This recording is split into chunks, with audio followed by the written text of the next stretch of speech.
मुख्य न्यायाधीशों के सम्मेलन में प्रधानमंत्री नरेंद्र मोदी संबोधित कर रहे हैं। आपको सीधे वही चलते हैं। जहां एक और जुडिशरी की भूमिका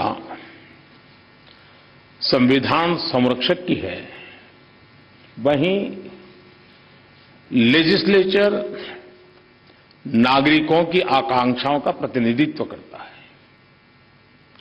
मुझे विश्वास है कि संविधान की इन दो धाराओं का ये संगम, ये संतुलन देश में प्रभावी और समयबद्ध न्याय व्यवस्था का रोडमैप तैयार करेगा।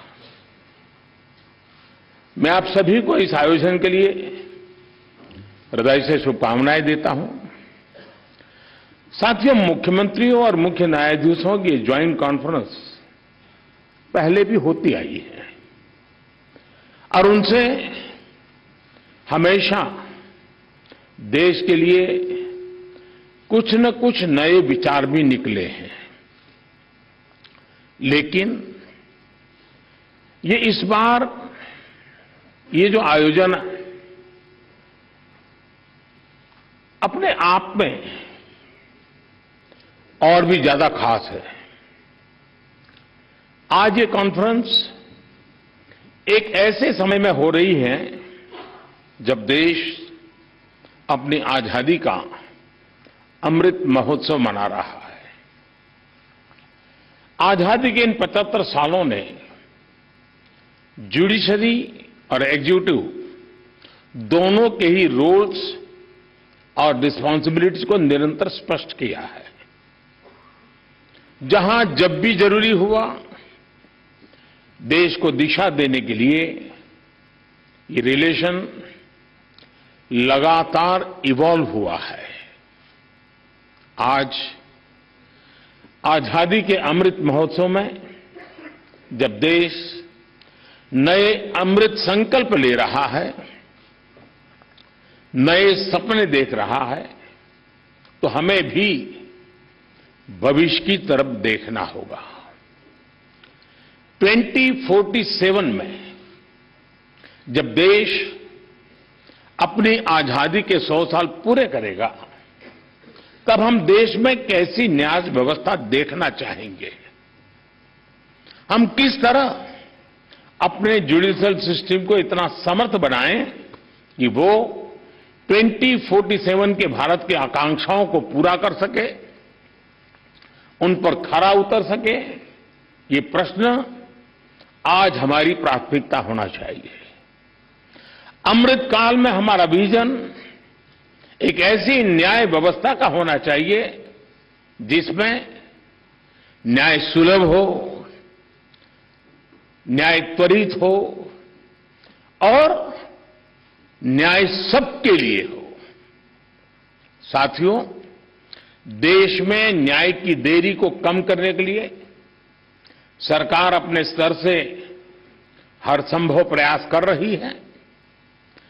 हम जुडिशियल स्ट्रेंथ को बढ़ाने के लिए प्रयास कर रहे हैं। जुडिशियल इंफ्रास्ट्रक्चर को बेहतर करने की कोशिश चल रही है। केस मैनेजमेंट के लिए आईसीटी के इस्तेमाल की शुरुआत भी की गई है। सबऑर्डिनेट कोर्ट्स और डिस्ट्रिक्ट कोर्ट से लेकर हाई कोर्ट तक वैकेंसीज को भरने के लिए भी प्रयास हो रहे हैं। साथ ही जुडिशियल इंफ्रास्ट्रक्चर को मजबूत करने के लिए भी देश में व्यापक काम हो रहा है। इसमें राज्यों की भी बहुत बड़ी भूमिका है। साथियों, आज पूरी दुनिया में नागरिकों के अधिकार के लिए, उनके सशक्तिकरण के लिए टेक्नोलॉजी एक इंपॉर्टेंट टूल बन चुकी है। हमारे जुडिशियल सिस्टम में भी टेक्नोलॉजी की संभावनाओं से आप सब परिचित हैं। हमारे ऑनरेबल जजेस समय समय पर इस विमर्श को आगे भी बढ़ाते रहे हैं। भारत सरकार भी जुडिशियल सिस्टम में टेक्नोलॉजी की संभावनाओं को डिजिटल इंडिया मिशन का एक जरूरी हिस्सा मानती है। उदाहरण के तौर पर ई कोर्ट्स प्रोजेक्ट को आज मिशन मोड में इंप्लीमेंट किया जा रहा है। सुप्रीम कोर्ट ई कमेटी के मार्गदर्शन में जुडिशियल सिस्टम में टेक्नोलॉजी इंटीग्रेशन और डिजिटाइजेशन का काम तेजी से आगे बढ़ रहा है। मैं यहां उपस्थित सभी मुख्यमंत्रियों और हाईकोर्ट के सभी चीफ जस्टिस से भी आग्रह करूंगा कि इस अभियान को विशेष महत्व दें, इसे आगे बढ़ाएं। डिजिटल इंडिया के साथ जुडिशरी का ये इंटीग्रेशन आज देश के सामान्य मानवी की अपेक्षा भी बन गई है। आप देखिए, आज कुछ साल पहले डिजिटल ट्रांजैक्शन को हमारे देश के लिए असंभव माना जाता था। लोगों को लगता था, लोग शक करते थे, अरे ये हमारे देश में कैसे हो सकता है। और ये भी सोचा जाता है इसका स्कोप केवल शहरों तक ही सीमित रह सकता है, उससे आगे बढ़ नहीं सकता है। लेकिन आज छोटे कस्बों और यहां तक गांवों में भी डिजिटल ट्रांजैक्शन आम बात होने लगी है। ये पूरे विश्व में पिछले साल जितने डिजिटल ट्रांजैक्शन हुए उसमें से 40% डिजिटल ट्रांजैक्शन भारत में हुए हैं।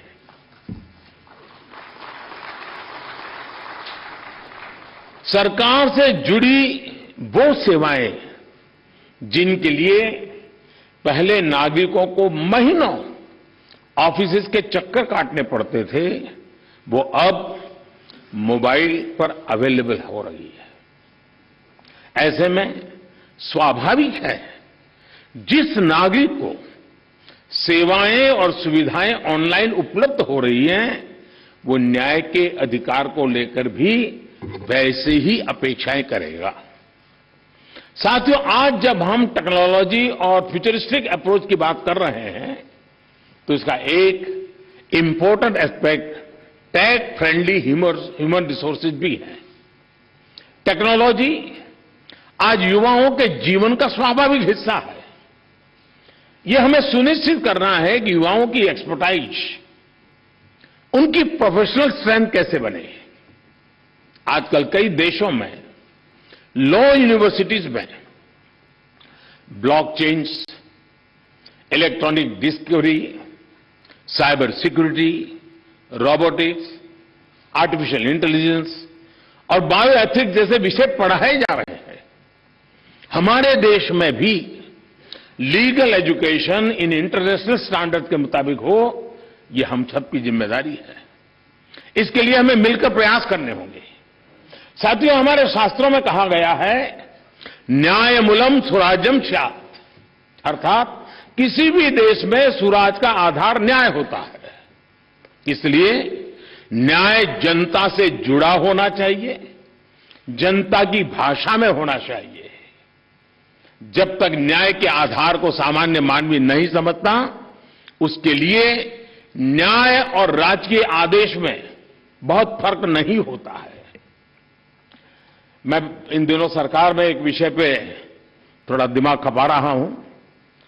दुनिया के कई देश ऐसे हैं कि जहां कानून बनाते हैं तो एक तो लीगल टर्मिनोलॉजी में कानून होता है, लेकिन उसके साथ एक और कानून का रूप भी रखा जाता है जो लोक भाषा में होता है, सामान्य मानवी की भाषा में होता है, और दोनों मान्य होते हैं। और उसके कारण सामान्य मानवी को कानूनी चीजों को समझने में न्याय के दरवाजे खटखटाने की जरूरत नहीं पड़ती है। हम कोशिश कर रहे हैं कि आने वाले दिनों में हमारे देश में भी कानून एक पूरी तरह लीगल टर्मिनोलॉजी हो, लेकिन साथ साथ वही बात सामान्य व्यक्ति की समझ में आए उस भाषा में, और वो भी दोनों एक साथ असेंबली में या पार्लियामेंट में पारित हो, ताकि आगे चल करके सामान्य मानवी उसके आधार पर अपनी बात रख सकता है। दुनिया के कई देशों में ये परंपरा है। अभी मैंने एक टोली बनाई है, वो उसका अध्ययन कर रही है। साथियों, हमारे देश में आज भी हाई कोर्ट्स और सुप्रीम कोर्ट की सारी कार्यवाही इंग्लिश में होती है। और मुझे अच्छा लगा, सीजेआई ने स्वयं ने इस विषय को स्पर्श किया, तो कल अखबारों को पॉजिटिव खबर का अवसर तो मिलेगा अगर उठा ले तो।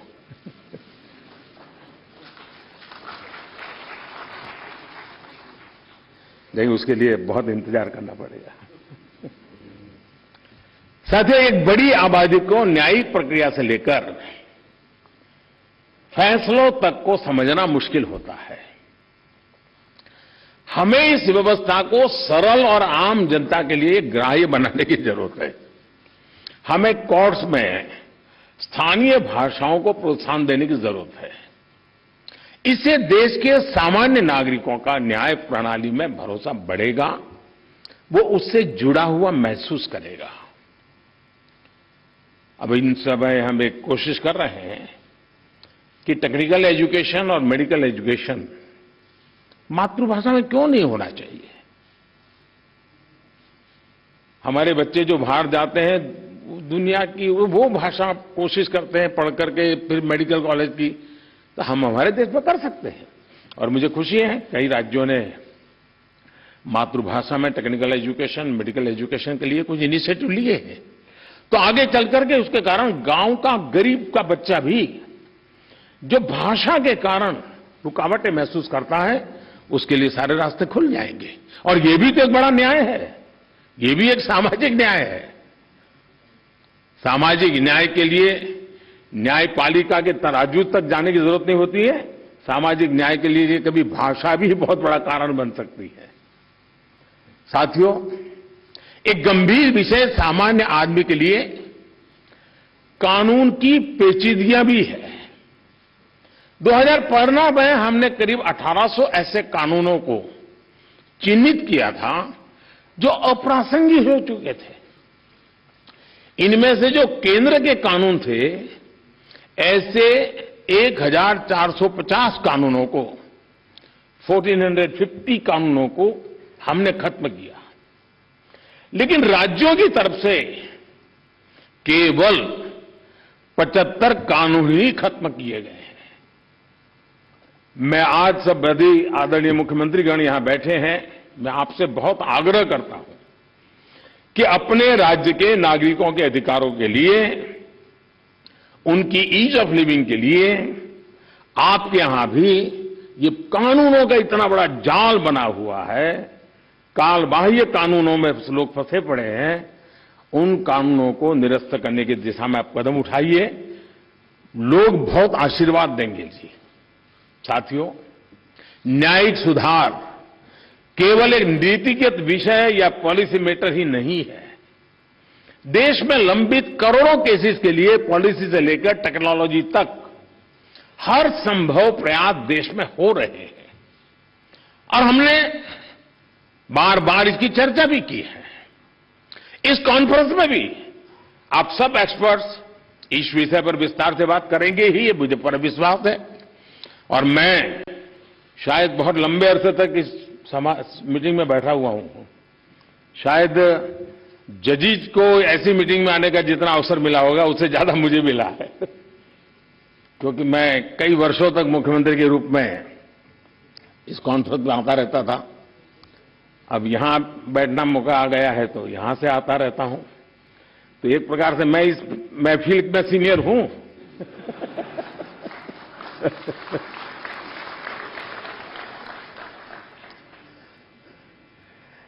साथियों, इस विषय में जब मैं बात कर रहा था तो मैं मानता हूं कि इन सारे कामों में मानवीय संवेदनाएं जुड़ी हुई है। मानवीय संवेदनाओं को भी हमें केंद्र में रखना ही होगा। आज देश में करीब 3.5 लाख प्रिजनर्स ऐसे हैं जो अंडर ट्रायल है और जेल में है। इनमें से अधिकांश लोग गरीब या सामान्य परिवारों से हैं। हर जिले में डिस्ट्रिक्ट जज की अध्यक्षता में एक कमेटी होती है ताकि इन केसेस की समीक्षा हो सके। जहां संभव हो बेल पर उन्हें रिहा किया जा सके।